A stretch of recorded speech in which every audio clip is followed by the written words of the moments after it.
আসসালামু আলাইকুম। জাহাঙ্গীরস অনলাইন স্কুলের ডিজিটাল প্ল্যাটফর্মে আপনাদেরকে স্বাগতম। আজকে স্মার্ট বোর্ডে আপনাদের প্রথম ক্লাস নেব, সুতরাং এক্সাইটমেন্ট খুবই। তো প্রথম ভিডিওটি কেমন হবে সেটা অবশ্যই জানাবেন। তো এই আজকের প্রথম ভিডিওতে আমরা দশমিকের গুণ একদম বেসিক থেকে শিখবো ইনশাআল্লাহ। আসুন একটু দেখে নিই দশমিকের গুণ। যে কোনো পরীক্ষায় এই রুলগুলো যদি আপনি অ্যাপ্লাই করেন খুব দারুণভাবে শিখতে পারবেন। দশমিকের গুণ করতে গেলে আপনাকে দুইটা স্টেপ মনে রাখতে হবে। প্রথমত দশমিক বিবেচনায় না রেখে প্রথমে সংখ্যাগুলো গুণ করতে হবে। এই ৫ এবং ৪ এবং এখানে শুধু সংখ্যা ৩, এই সংখ্যাগুলো গুণ করতে হবে। তাহলে ৪ আর ৫ গুণ করলে ৪ ৫ ২০ আর ৩ ২০ ৬০। আগে আমি সংখ্যাটা বসালাম ৬০। দেন দ্বিতীয় ধাপে আমাকে দশমিক বসাতে হবে। দশমিক কয়টা ঘরের আগে বসাবো? এখানে দেখেন ৩-এর আগে মানে একটা ঘর আগে দশমিক, এখানেও একটা ঘর আগে দশমিক, এখানে দুইটা ঘর আগে দশমিক।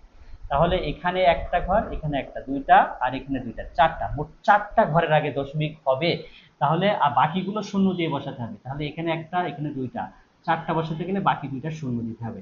তাহলে এখানে দশমিক দিলেই হয়ে যাবে, আর এখানে একটা শূন্য দিলে আরো ভালো দেখা যায়। সুতরাং এটা হবে দশমিক। নেক্সট আমরা আরেকটা যদি দেখি তাহলে বুঝতে পারবো। দেখেন এখানে শূন্য দশমিক বিবেচনায় না নিয়ে সংখ্যাগুলো গুণ করব। তাহলে এখানে আছে ৫ আর এখানে আছে ২। ৫ আর ২ গুণ করলে হবে ৫ দুগুণ ১০।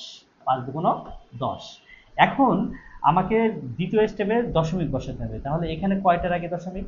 চারটা। একটা, দুইটা, তিনটা, চারটা। আর এখানে একটা, পাঁচটা। মোট পাঁচটার আগে দশমিক বসাতে হলে আমার অলরেডি ১০-এর জন্য দুইটা ঘর দখল হয়ে গেছে। তাহলে বাকি তিনটা ঘর শূন্য দিয়ে পূরণ করতে হবে। একটা, দুইটা, তিনটা, চারটা, পাঁচটা। পাঁচটা ঘর আগে দশমিক বসাতে হবে। তাহলে উত্তর হবে কিন্তু এটা। অনুরূপভাবে এটা আরেকটা দেখুন। এখানে দশমিক বিবেচনায় না নিয়ে এখানে সংখ্যা আছে ৪০ আর এখানে আছে ৫। আর এই যে ৫-এর আগে যে শূন্য আছে এর কোনো কিন্তু ভ্যালু নেই। তাহলে ৪০ এবং ৫ গুণ করলে ৫৪০ হবে ২০০। ৫৪০ হবে কত? ২০০। এখন দশমিক বসাতে হবে আমাদের।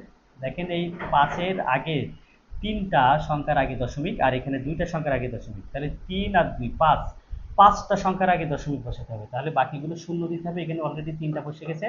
তাহলে পাঁচটা থেকে দশমিক দিতে হলে আরো দুইটা শূন্য দিয়ে তারপরে দশমিক বসাতে হবে। সুতরাং এটা হবে উত্তর। এইটা যদি বুঝে থাকেন তাহলে এইটার কত উত্তর হবে কমেন্টে একটু জানান, এবং ডিজিটাল বোর্ডের ক্লাস কেমন হলো সেটা জানাবেন। সবাইকে ধন্যবাদ। অবশ্যই পেজটি লাইক, শেয়ার দিয়ে সাথে থাকবেন। সবাইকে ধন্যবাদ।